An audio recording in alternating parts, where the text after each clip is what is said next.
Vencedores e perdedores do GP da Hungria de 2025. Cara, depois de um dia da corrida já ter acontecido, praticamente, eu acho que eu consigo dizer com tranquilidade que ela tá no top 5 e não é a quinta da temporada de 2025.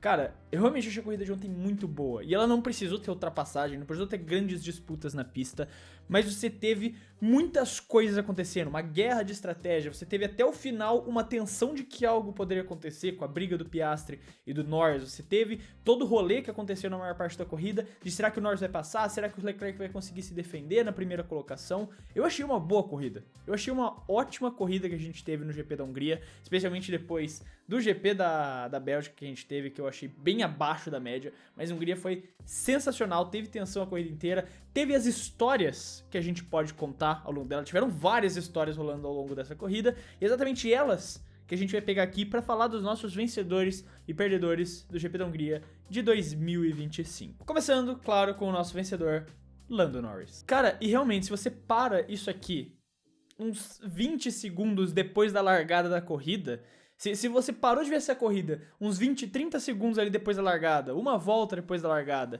e volta pra cá comigo falando que ele foi o vencedor da corrida, você ia achar maluquice, considerando o fato de que ele larga, obviamente, em terceiro, uma posição atrás do Piastri, depois da incrível pole position do Leclerc, e na corrida, na largada, ele acaba caindo posição, ele acaba caindo até a quinta colocação, perdendo algumas posições ali que ele vai eventualmente recuperar.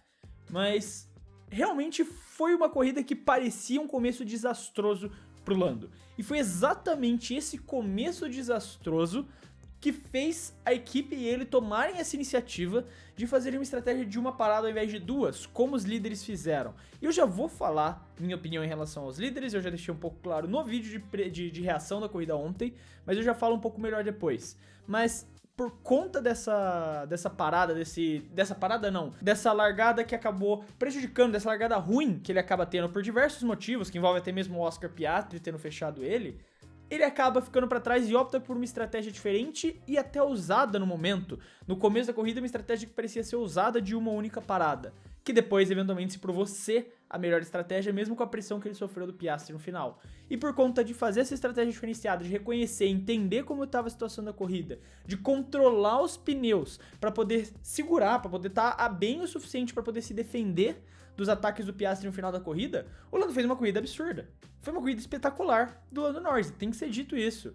Quando ele faz coisa ruim eu critico, quando ele faz coisa boa eu tenho que elogiar. Foi uma corrida muito boa do Lando Norris, principalmente na questão de controle de pneus, que não necessariamente é um dos pontos mais fortes que ele tem como piloto de F1. Mas ontem, durante a etapa da Hungria, ele foi sensacional controlando os pneus para conseguir se defender de um Piastri chegando com pneus muito mais novos no final e se aproveitando também da característica da pista, que é uma pista muito difícil de ultrapassar. E o Piastri acaba quase por um pelinho, não destrói a corrida dos dois, devolvendo o favor que o Norris fez no GP do Canadá. Só foi uma corrida absurda, uma corrida muito boa do Lando, que ele soube administrar os recursos dele, que foram dados para ele do começo ao fim, mesmo numa situação adversa, e soube administrar eles muito bem. Pilotou tão bem que fez parecer extremamente simples, e exatamente por trás da simplicidade, às vezes a gente não enxerga o quão bem trabalhado algo foi. Isso não só dentro da pista, mas pra nossa vida também, especialmente da roupa que a gente usa no dia a dia. Tipo aquela camiseta básica que você compra e acha que tá fazendo um bom negócio, mas depois de 3 lavadas só, ela já tá toda amassada, desbotada e vira roupa de ficar em casa. Eu também caía nesse golpe por muito tempo, até eu conhecer a Tech T-Shirt da Insider, e cara, é realmente outra parada. Primeiro porque ela é anti-odor, ou seja, dá pra usar no calor, que não vai ficar aquela pizza embaixo do braço, e segundo porque ela também não amassa, ou seja, você pode pegar do varal e já pôr direto no corpo que tá pronto. E antes que você diga, mas pô, uma camiseta básica nesse preço... E eu também pensava desse jeito. Mas aí eu comecei a parar pra pensar no custo por uso. Porque enquanto uma camiseta básica vai ficando feia, toda amassada e vai parar no fundo do seu armário, uma camiseta aqui da Insider dura anos mesmo depois de várias lavagens. E se você ainda não confia nisso, tem mais, porque a Insider ainda oferece 2 anos de garantia contra o desbotamento. E a Tech T-Shirt da Insider é aquela peça que funciona com qualquer coisa também, com bermuda, com calça, com jaqueta, e até pra parecer que você tá arrumado quando acordou atrasado e não deu tempo de pensar no look. rápido. E também tem tamanho pra todo mundo. As peças vão de P a XX de GG, considerando masculino e feminino. Então se você quiser parar de gastar com camiseta ruim e experimentar uma que realmente vale o que custa, você pode fazer isso com o meu cupom de 15% de desconto Clube da F1, ou clicar aqui também no link que vai estar no comentário fixado, que já adiciona ele automaticamente no seu carrinho. E vai por mim, o Norris pode ter vencido a corrida ontem, mas a maior vitória que você pode ter pra sua vida hoje é aproveitar essa promoção aqui. Agora, partindo pro nosso próximo da lista, perdedor Oscar Piastri. E realmente acho que a segunda pessoa mais frustrada de todo esse final de semana não tem como não ser o Oscar Piastri. Ele com certeza saiu da Hungria pé da vida por conta de vários motivos, especialmente a questão estratégica, que foi o que destruiu a corrida dele. E antes de mais nada, eu quero deixar claro aqui também que a McLaren não fez uma estratégia pensando em ferrar o Piastri. Eles não chegaram e falaram, vamos ferrar o Piastri. Eu só acho que foi uma tomada de decisão muito ruim da própria McLaren. Porque o que eles fizeram? Eles param o Piastri antes do Leclerc, pensando na tentativa de dar um undercut nele. Esse é o objetivo. O grande problema, que foi uma das minhas críticas que eu falei no vídeo de ontem, é quando você tá nessa posição, especialmente que os dois estavam, tanto o Leclerc quanto o Piastri, de estarem liderando a corrida, de estarem tão na frente do resto, vocês não precisam ser os primeiros a arriscar. Vocês não precisam arriscar antes de todo mundo. Vocês não precisam tomar uma decisão antes de ver o que o resto das pessoas vai fazer e entender qual seja talvez a melhor estratégia. E a McLaren para o Piastri, bem cedo até, considerando outros pilotos que fizeram duas paradas, param ele de uma forma até bem precipitada para tentar dar esse undercut no Leclerc. E eventualmente a Ferrari responde fazendo a mesma coisa. Só que o problema é que, eventualmente, quando a corrida foi passando, a estratégia de uma parada foi se provando ser a mais efetiva. Quem apostou nessa estratégia, quem foi tentando seguir ela, foi entendendo que a degradação de pneus não estava tão agressiva assim, a ponto de ser necessária duas paradas, e por conta dessa evolução, por conta desse entendimento, eles acabam entendendo que podem fazer essa estratégia com o Norris e maximizar a corrida dele. O grande problema é que isso acaba com a corrida do Piastri. E de novo, eu não acho que a McLaren fez de propósito para tentar beneficiar o Norris e nem nada disso. Eu só acho que foi uma péssima tomada de decisão, olhando para frente, ele olhando só pro Leclerc, tentando enfrentar ele, esquecendo que tinha uma corrida toda atrás para eles terem uma calma maior em analisar, ver o que outras pessoas estavam fazendo. O próprio Verstappen fez duas paradas e a corrida dele foi destruída. E ainda assim, eles foram lá e optaram por fazer essa estratégia com o Piastri, que tira uma vantagem que ele tinha construído na classificação. E mesmo no final, com a vantagem de pneu chegando lá no Norris, e tendo sim a oportunidade de tentar passar, a gente ainda assim está falando da Hungria, uma pista extremamente difícil de passar. Dificultou ainda mais qualquer chance que o Piastri teria de fazer essa ultrapassagem, por isso ele sai como um grande perdedor, porque perde um pouco da vantagem que tinha construído nesse final de semana. Vencedor, George Russell. Mais uma vez, o George usou a carta secreta, como fizemos a piada ontem no vídeo de reação da corrida. Mais uma vez o George foi sensacional no sentido de maximizar o que o carro dele poderia entregar. A Mercedes era um carro para pódio nesse final de semana? Talvez não. Tinha ritmo, tinha capacidade, não à toa, terminou no pódio, mas evidentemente quando você olhava o que foi feito na classificação, a Ferrari e as duas McLarens eram os carros para terminar no pódio. Só que eventualmente, por conta de questões estratégicas e tomadas de decisão da Ferrari e um dano que o Leclerc tem no chassi por volta ali da volta 40, potencializam a oportunidade do Russell carimbar mais um pódiozinho. Do nada, aparecer, pular ali e terminar mais uma vez no pódio agora em 2025, de novo sendo o Mr. Consistência, sendo o cara que, mesmo nas más corridas da Mercedes, ele tá lá. Mesmo quando a Mercedes tá mal, mesmo quando a Mercedes não consegue se encontrar, ele vai estar tentando maximizar os resultados desse carro.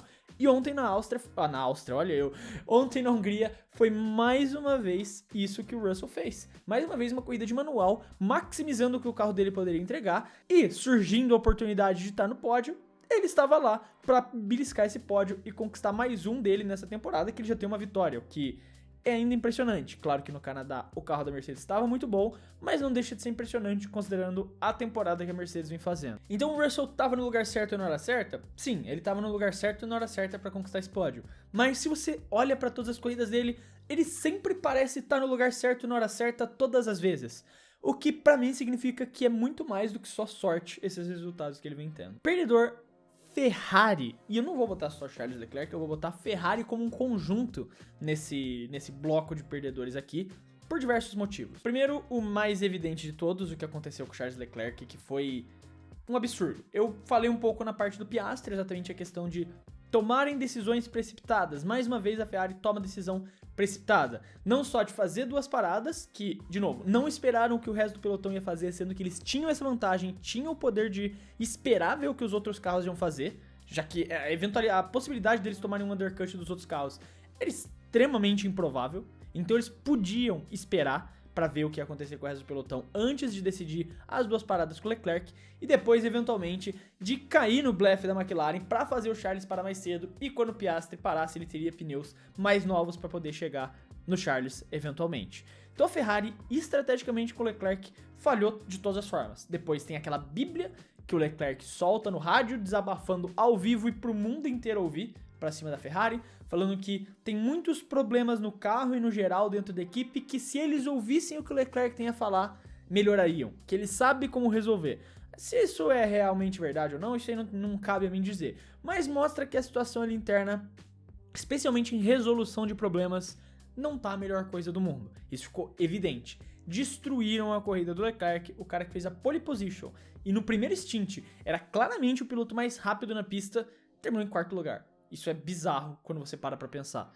E do outro lado você teve o Lewis Hamilton, que teve um final de semana horrível. Final de semana deplorável do Lewis. O cara caiu mais uma vez antes do Q3, a primeira vez lá em Hungaroring que ele não consegue chegar no Q3.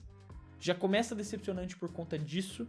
E depois ele tem aquelas fases autodepreciativas que eu critiquei pesado e continuo criticando. Eu não acho que o piloto deva falar esse tipo de coisa. Eu acho isso preocupante. Mas mesmo que ele não tivesse os danos do chassi que o Leclerc teve, ainda assim dificultaram completamente com que ele pudesse fazer qualquer coisa por conta de uma péssima classificação. E ele teve uma corrida horrível. O Leclerc termina em 4º, ele termina em 12º lugar. Então não tem muito o que dizer. Foi uma péssima corrida, um péssimo final de semana. Em geral para a Ferrari, que começou com eles fazendo uma pole position e, simplesmente Ferrari. E agora o nosso próximo vencedor é a Aston Martin. Eu não esperava que eu fosse dizer isso, especialmente depois do que aconteceu no GP da Bélgica.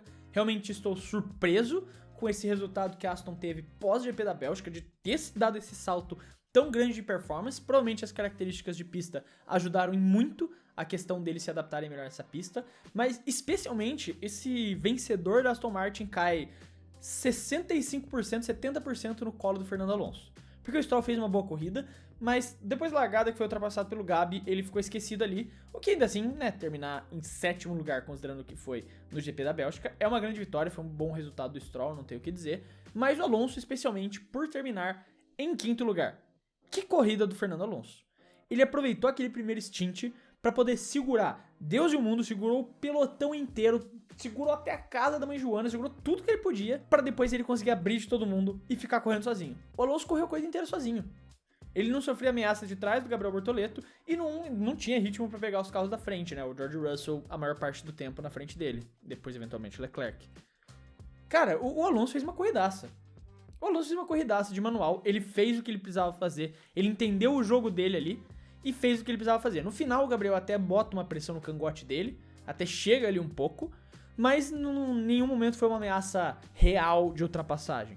O Fernando Alonso destruiu a corrida de metade do pelotão, inclusive destruiu a corrida de Max Verstappen, para ele conseguir terminar em 5º lugar. E ele fez o certo.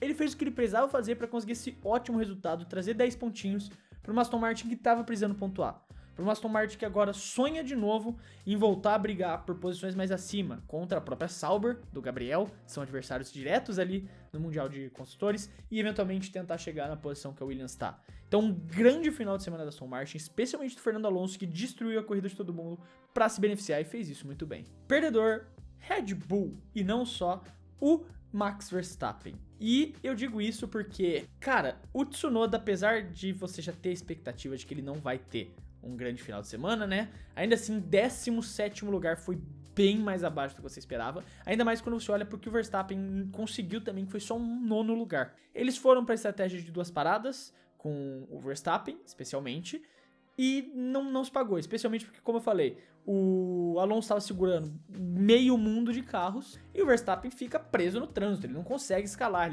ele ativa o modo psicopata dele, que eu falei. Quando o Max Verstappen tá puto, ele ativa o modo psicopata, e como o Kevin falou, o Verstappen é o piloto mais psicopata da história da Fórmula 1, tipo assim, encontrar brecha pra ultrapassagem. O cara pra encontrar brecha pra ultrapassagem é insano. Isso é realmente insano, a capacidade que ele tem de fazer isso.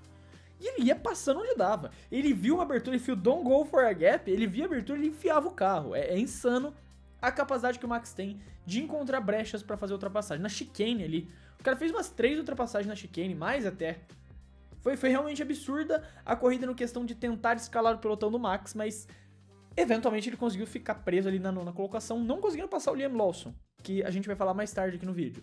Ficou preso, não conseguiu passar o Liam Lawson e foi um final de semana tenebroso da Red Bull. Eu já vi gente culpando o Laurent Mekies e, cara, não faz sentido culpar o Laurent Mekies, porque ele não tem muito que ele possa ter feito no carro ainda, ele acabou de assumir o cargo, nada que existe no carro teve a mão dele, nenhuma peça, nada. Isso tudo, esse carro que a gente tá vendo ainda é um carro Christian Horner. Totalmente Christian Horner. O Laurent Mekies não teve uma mão ainda pra adicionar algo novo no carro. Então, ele pegou um projeto no meio do caminho e é muito difícil você assumir isso, especialmente na Fórmula 1, porque demora muito tempo.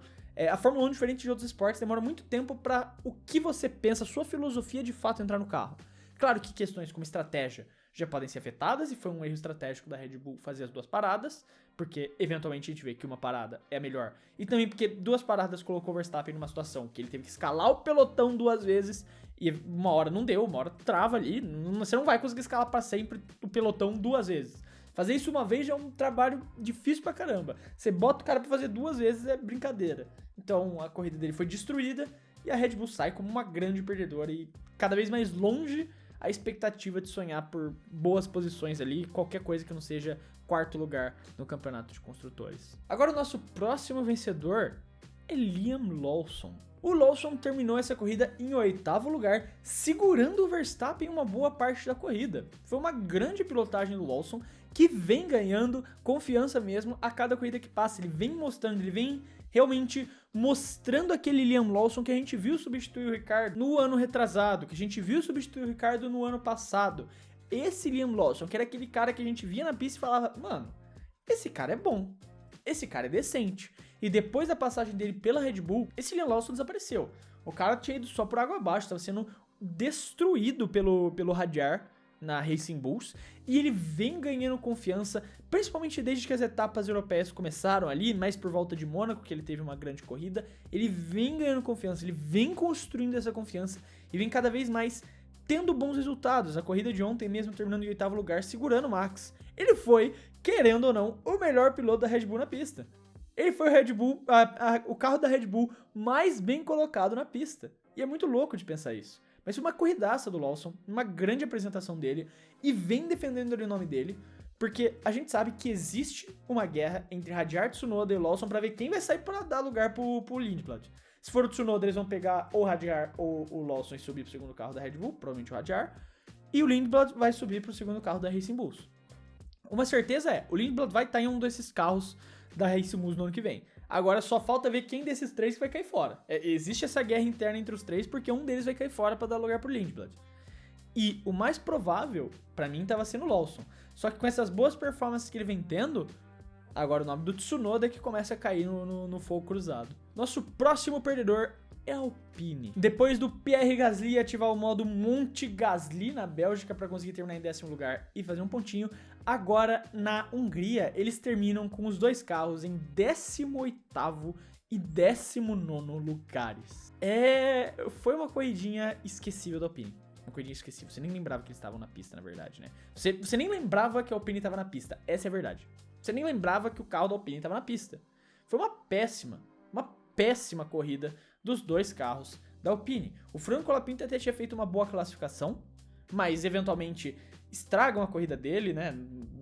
Fazem uma péssima corrida. A parada que fazem com o coitado lá de mais de 7 segundos também destroem a corrida dele. Sem falar que botaram estratégia de 2 paradas, que, de novo, não era melhor, e os carros foram parar lá no fundo do pelotão. E o Gasly ainda teve uma punição de 10 segundos por conta do acidente dele com o Sainz. Então, assim, deplorável, especialmente depois da Alpine parecer que estava dando passos pra frente. como a gente viu no GP da Bélgica, conseguindo ter um carro capaz de pontuar, especialmente pro Gasly. Mas assim, se o Gasly, que tá fazendo uma grande temporada, tem um péssimo resultado com a Alpine, é porque esse carro da Alpine realmente estava deplorável nesse final de semana, estava indirigível, e você vê uma mudança de foco muito grande, né, do que era na Bélgica, um carro capaz de pontuar e segurar meio mundo, para um carro agora que termina no fundo do pelotão, bate com todo mundo, estratégia terrível, parada lenta, nossa, foi um caos. É que a gente não fala tanto porque a Alpine não é aquela equipe hoje que você presta tanta atenção, mas a corrida da Alpine foi digna do prêmio desastre da temporada.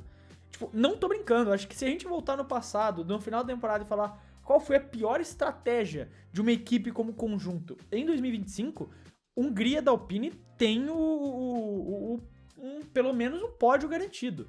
Bicho, parada de 7 segundos no Colapinto, estratégia errada nos dois carros, 10 segundos nas costas do Gasly, cara, tudo deu errado. Porque eles erraram a estratégia dos dois carros, pararam mal os dois carros, punição em um, péssimo final de semana, e pro Franco Colapinto, eu acredito que essa foi a martelada final. Já dei minha teoria de que eu não acredito que ele vai continuar até o final do ano. Eu acredito que agora em agosto a Cadillac anuncia o Valtteri Bottas e, eventualmente, por conta disso, até mesmo emprestem ele pra Alpine pra ele poder já pegar ritmo de novo, voltando a pilotar, já teve os rumores dele pra Alpine, e ele fica esse final de ano ali pra pegar esse ritmo com a Cadillac. Então, realmente é um final de semana deplorável e completamente esquecível da Alpine. Agora, o nosso vencedor final deste vídeo, Gabriel Bortoleto. Uma 6ª colocação, depois de ter feito a melhor classificação da sua carreira na Fórmula 1, pegando uma 7ª posição, uma posição na frente do Max Verstappen, o que já é a melhor classificação da carreira do Gabriel, não tem nem o que dizer.